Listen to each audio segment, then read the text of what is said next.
नमस्कार, स्वागत है आपका न्यूज 29 इंडिया में। मैं हूं आपके साथ कविता पांडे।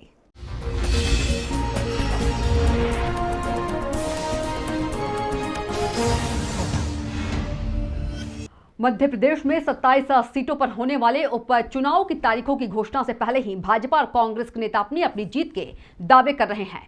सबसे ज्यादा घमासान ग्वालियर चंबल अंचल की 16 सीटों पर है। भाजपा जहां सभी 16 सीटें जीतने के दावे कर रही है, तो वहीं कांग्रेस भी सभी 16 सीटें जीतने के दावे कर रही है। कांग्रेस का कहना है कि सिंधिया यदि अब डोनाल्ड ट्रंप को भी ले आए तो भी 16 में से एक भी सीट नहीं जीत रहे हैं।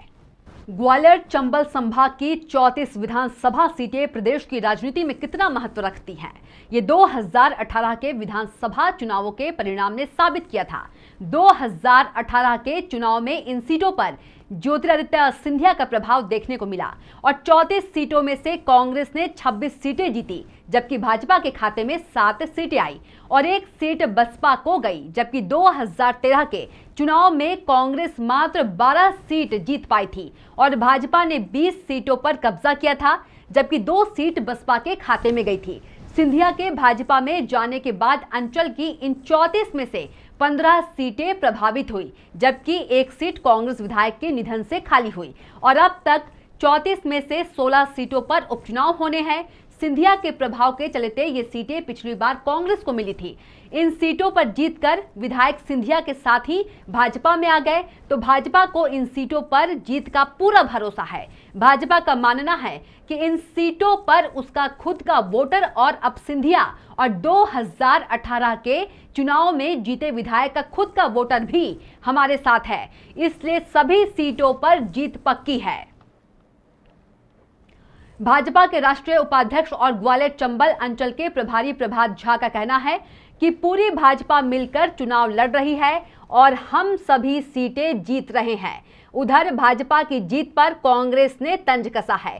कांग्रेस के प्रदेश प्रवक्ता और ग्वालियर चंबल अंचल के मीडिया प्रभारी के मिश्रा सभी 16 सीटों पर अपनी पार्टी की जीत का दावा कर रहे हैं। उनका दावा है कि अब यदि सिंधिया जी अमेरिका के राष्ट्रपति डोनाल्ड ट्रंप को भी लेकर आ जाए तो भी 16 में से एक भी सीट नहीं जीत पाएंगे। उन्होंने तंज कसते हुए कहा कि सिंधिया कितने बड़े जनसेवक हैं, ये सबने देख लिया।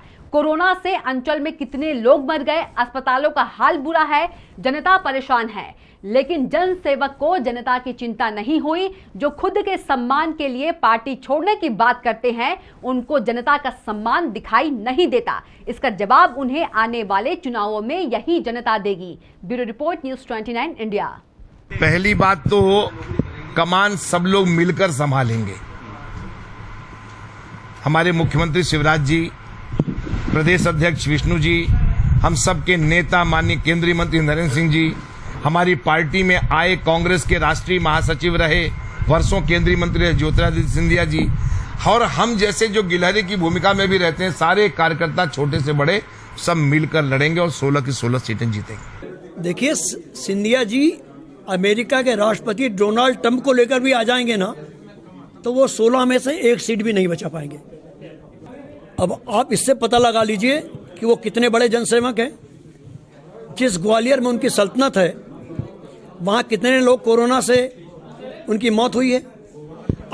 अस्पतालों की दुर्दशा क्या हो रही है, ये आप लोग दिखाते हैं और छापते हैं। शव बदले जा रहे हैं, मगर प्रदेश के जनसेवक जिन्होंने अपने सम्मान के लिए कांग्रेस छोड़ी है, उन्हें जनता का सम्मान क्यों नहीं दिखाई दे रहा है। 5 महीने हो गए जिस व्यक्ति को ग्वालियर की सुध नहीं है और अपने आप को जनता का सेवक कहता है। तो आप देखते रहिए न्यूज 29 इंडिया, एक देश सारे प्रदेश।